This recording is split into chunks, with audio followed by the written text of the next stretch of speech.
Donnie and Dolly. The team is supported by ableauctions.ca. Closing your business? We can help.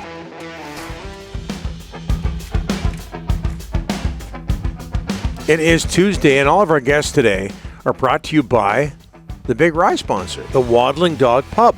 The Waddling Dog has the busy fall season covered. Come cheer on the Canucks and Seahawks, all while enjoying one of their 19 taps, including beer, wine, and cider. A couple of years from now, in the summer, you can watch Olympic hockey there.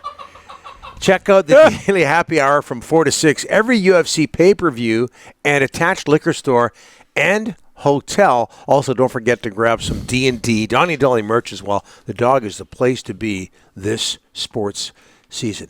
Unsigned Delaney's OK Tire and Langley inbox just before we get to Iain MacIntyre. Check out Terror at London Bridge. Terror. It's a cheesy movie set around the bridge in Arizona. It stars David Hasselhoff. Oh, I remember him. From Knight Rider. Yeah, Knight Rider guy. Big, Kit. The car was called Kit. Car was called Kit. Black car. Yeah. Enough about David Hasselhoff. And, of course, the natural segue, an interview with Iain MacIntyre from Sportsnet, sportsnet.ca, in the wake of the Canucks 3-1 victory over the San Jose Sharks last night. Sir, how are you? Oh, my day is so much better. I've been on for about 30 seconds, and I've heard about the Waddling Dog and David Hasselhoff.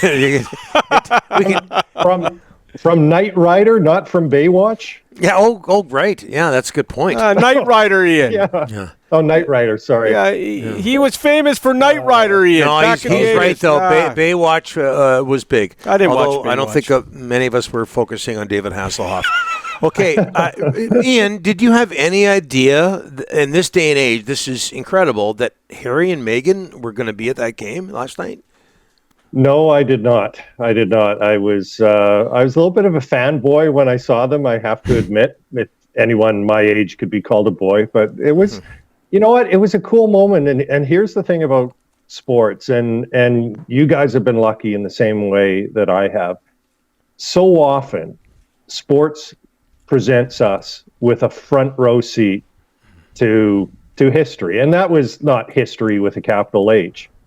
But, it's 21 years since the Queen dropped the puck between Naslund and Ricci.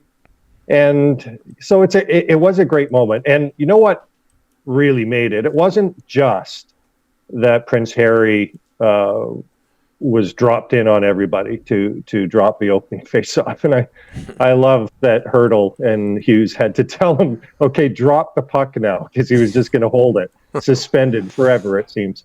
But that not only did he stick around for the game, he seems to have enjoyed it, and so did Meghan. And it's a great night. Everybody who was there now has a story to tell for the rest of their life. Yeah, the night Prince Harry came out and dropped the puck. It'll be referred to and shown decades from now.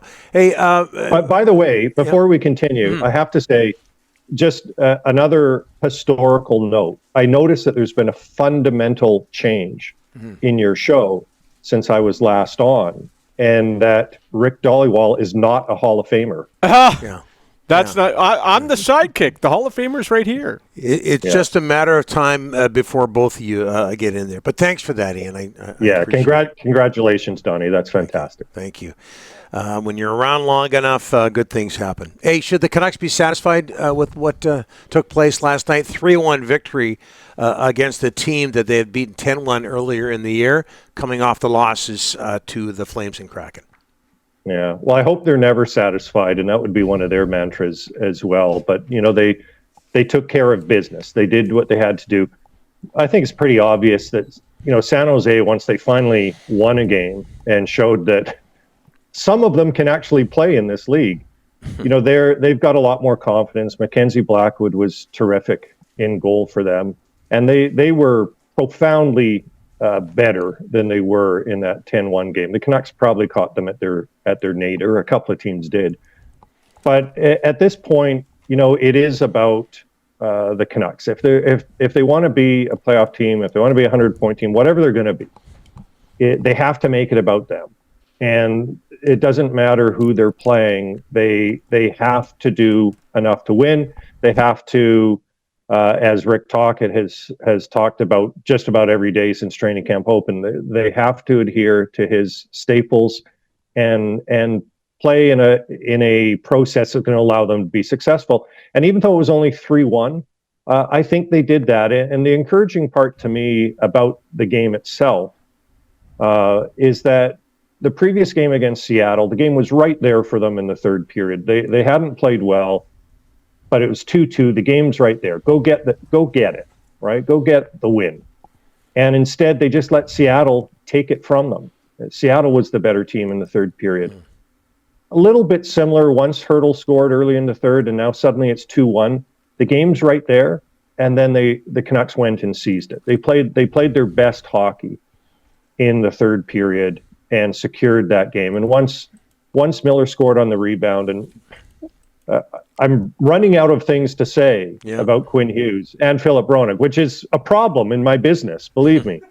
But the plays that they made on that from that face-off to set up the goal is incredible. But once the Canucks made it 3-1, it seemed like that was it. They weren't going to lose that game. So they got a game that they had to have based on how the previous couple had gone, and now they go on this road trip and start against Cale Makar and the Colorado Avalanche, feeling good again, having some momentum again. Iain, we're running out of words to describe Quinn Hughes and the season he's having. Iain just said that. I know. I want him to. He didn't talk about Quinn, only for a little bit. You're running out of words. No, I'm not running out of words. But how surprised are you, Iain, that he's sitting atop the NHL? The points. He's got 30 points in 19 games. Yeah. I'm not surprised, Rick, that he's having a brilliant season because, knowing him and having spoken to him over the years as I have, and I think everybody could see from this training camp, and of course he's named captain before training camp began, which I think was smart by the Canucks. But from the time training camp opened, he just seemed to be on another level. And the only level we had to compare him to was his previous self, because he was already the best defenseman they've ever had. So the fact that he's continued to play at that level, at a new level this season, that doesn't surprise me.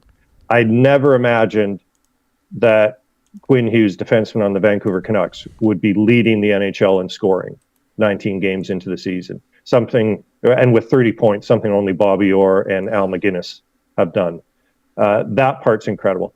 The part that does surprise me, though, is how dynamic and for the most part dominant he has looked on a pairing with Philip Roenick.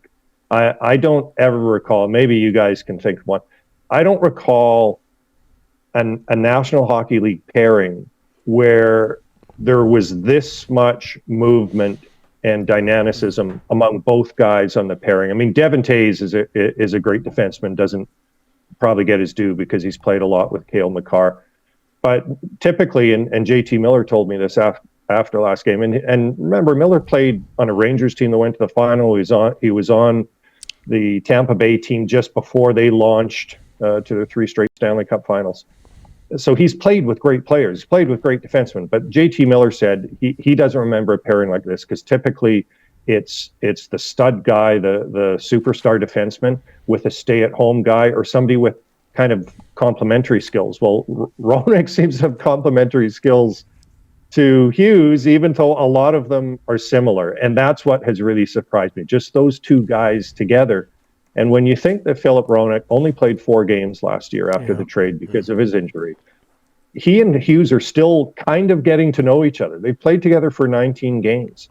And it's one of the things everyone was agreeing on last night when I was talking to him after the game, that those two guys, and Quinn said this as well, are going to get even better the more they play together. And that's a scary thought because it's hard to think of two guys who have been better as a pairing this season. They've allowed a few goals against them lately, but they're still 19-9, 5-on-5 goals for and against.